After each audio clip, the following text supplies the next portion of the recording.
Hello everybody and welcome back to another video. So in this one we're going to be looking at quite a difficult topic, and it's completing the square. Not only completing the square, but completing the square when we've got an odd coefficient of x, so that's the number in front of the x, and also we've been asked to solve an equation. So usually you may just be asked to complete the square on something like this, okay, which means you just want to write it in this form here. Now, you could be asked to find the turning point or sketch the graph, but today we're actually being asked to solve an equation. And why is this useful? Well, it's an alternative to using the quadratic formula. Okay, if you haven't memorized the quadratic formula yet, I would recommend doing so. But this is what the quadratic formula says. So x is equal to minus b plus or minus b squared minus 4ac, all divided by 2 lots of a. Now what we're going to do today is an alternative to using this quite clunky and annoying formula, really. So any way to simplify that would be much appreciated. Now, one thing that makes this equation here difficult is the fact that we have an odd coefficient of x, like I've mentioned, and also the fact that we're solving it.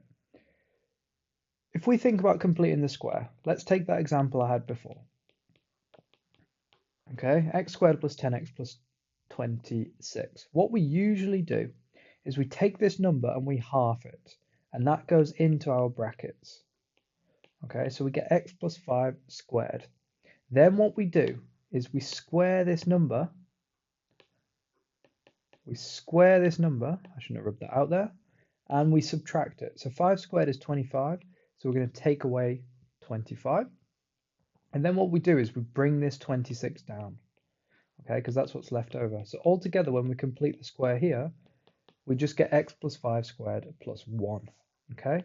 Now what makes the one we've got a bit different is the fact that when I half 5, I get 2.5. So let's just pause at this point for a second, because now what I need to do is I need to work out the value of 2.5 squared. Okay, and what I'm going to do is show you a trick. Okay, so how to square anything 0.5. Okay, so let's say I want to work out x 0.5 squared. Okay, where x is just a number. What I do is I take x and I square it. I add on x itself and I add on 0.25. And what I'd like you to have a think about is how or why is this true? So this means that 2.5 squared is going to be 2 squared plus 2 plus 0.25, which is 6.25. Okay?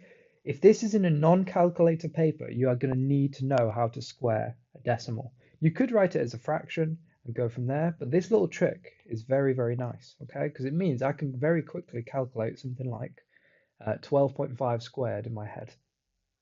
Okay, so back to the question. Let's carry on completing the square. So we were up to this stage, x plus 2.5 squared. Now that we know what 2.5 squared is, we subtract it.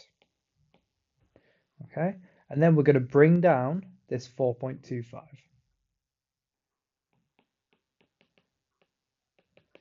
So this is where we're up to now. Remember, we are trying to solve. Okay, solve means get x on its own. So somewhere down here, we want it to say x equals. Okay, negative 6.25 plus 4.25 is just negative 2. So we've got this at the moment. Now I'm going to add 2 to both sides. Okay, and to get rid of a square, I'm going to take the square root. Now when I take the square root, I've got to consider the positive or negative. So therefore, x plus 2.5 must be equal to plus or minus the square root of 2. Because the square root of 2 squared could give me 2, but also negative the square root of 2 squared could give me 2. Okay, so what I mean by that is root 2 times root 2 is 2, but also negative root 2 times negative root 2 is 2 as well. So that's why I need to consider both. And then final step, I'm going to subtract 2.5 from both sides. So altogether, I get plus or minus root 2 minus 2.5. And this is our answer, okay? This is our answer. The question does say give your answer in third form, okay? So just to simplify this up, and again, I'll skip the details on this, but you can very easily check that this is the same as negative 5 plus minus 2 root 2 over 2. Okay, and this is also an equivalent answer. All right, so that's how we do it. That's how we solve an equation by completing the square. You know, once we get to this point here, it's very much just a rearrange to make x the subject. So here's one I'd like you to try on your own. So let's have x squared plus 7x, and then let's do minus or plus 6.25 equals 0. Okay, so you see if you can do that one. Leave your answer in the comment if you've made it this far.